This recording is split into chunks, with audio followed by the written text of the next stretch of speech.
Railway ಬ್ಯಾರಿಕೇಡ್ಗೆ ಸಿಲುಕಿ ನರಳಿದ ಕಾಡಾನೆ, ಅರಣ್ಯ ಇಲಾಖೆಯಿಂದ ಯಶಸ್ವಿ ರಕ್ಷಣಾ ಕಾರ್ಯಾಚರಣೆ. ಕನಕಪುರ ತಾಲೂಕಿನ ಅರೆಕೊಪ್ಪ ಗ್ರಾಮದ ಬಳಿ ಕಾವೇರಿ ವನ್ಯಜೀವಿ ಅಭಯಾರಣ್ಯದ ರೈಲ್ವೆ ಬೇಲಿಯಲ್ಲಿ ಕಾಡಾನೆಯೊಂದು ಸಿಲುಕಿಕೊಂಡಿದ್ದು, ಗಂಟೆಗಳ ಕಾಲ ನಡೆಸಿದ ಕಾರ್ಯಾಚರಣೆಯ ನಂತರ ಅದನ್ನು ಸುರಕ್ಷಿತವಾಗಿ ರಕ್ಷಿಸಲಾಗಿದೆ. ಆಹಾರ ಹುಡುಕುತ್ತಾ ಕೃಷಿ ಹೊಲಗಳಿಗೆ ಬಂದಿದ್ದ ಆನೆ ವಾಪಸ್ಸಾಗುವಾಗ ಬ್ಯಾರಿಕೇಡ್ನ ಕಿರಿದಾದ ಅಂತರದಲ್ಲಿ ಸಿಲುಕಿಕೊಂಡು ನರಳಾಡುತ್ತಿತ್ತು. ಈ ದೃಶ್ಯ ಕಂಡು ರೈತರು ಅರಣ್ಯ ಇಲಾಖೆಗೆ ಮಾಹಿತಿ ನೀಡಿದರು. ವಿಷಯ ತಿಳಿಯುತ್ತಿದ್ದಂತೆ ಸ್ಥಳಕ್ಕೆ ಧಾವಿಸಿದ ಮುನ್ಸು, ಸಂಗಮ ಮತ್ತು ಹಲಗೂರು ಶ್ರೇಣಿಯ ಅರಣ್ಯ ಸಿಬ್ಬಂದಿ ಹಾಗೂ ಬನ್ನೇರುಘಟ್ಟ ಆನೆ ಕಾರ್ಯಪಡೆಯ ವೈದ್ಯಕೀಯ ತಂಡ ರಕ್ಷಣಾ ಕಾರ್ಯಾಚರಣೆ ನಡೆಸಿತು.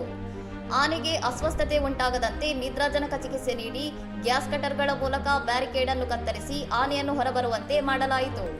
ಪ್ರಾಣಿಗೆ ಯಾವುದೇ ಗಾಯಗಳಾಗಿಲ್ಲ ಎಂದು ಖಚಿತಪಡಿಸಿಕೊಂಡ ನಂತರ ಜೀವಸತ್ವ ಮತ್ತು ಜಲಸಂಚಯನ ಪೂರಕಗಳನ್ನು ನೀಡಿ ಆನೆಯನ್ನು ಮತ್ತೆ ಅಭಯಾರಣ್ಯದತ್ತ ಕಳುಹಿಸಲಾಗಿದೆ. ರಾಜ್ಯದ ವಿವಿಧ ಭಾಗಗಳಲ್ಲಿ ಇಂಥ ಘಟನೆಗಳು ಮರುಕಳಿಸುತ್ತಿದ್ದು, ರೈಲ್ವೆ ಬ್ಯಾರಿಕೇಡ್ಗಳ ಸುರಕ್ಷತೆಯ ಬಗ್ಗೆ ವನ್ಯಜೀವಿ ತಜ್ಞರು ಮತ್ತು ಅರಣ್ಯಾಧಿಕಾರಿಗಳ ನಡುವೆ ಚರ್ಚೆಗಳು ನಡೆಯುತ್ತಿವೆ. ಇನ್ನಷ್ಟು ಸುದ್ದಿಗಳಿಗಾಗಿ ನೋಡ್ತಾ ಇರಿ ಸೌರಂ ಟಿವಿ.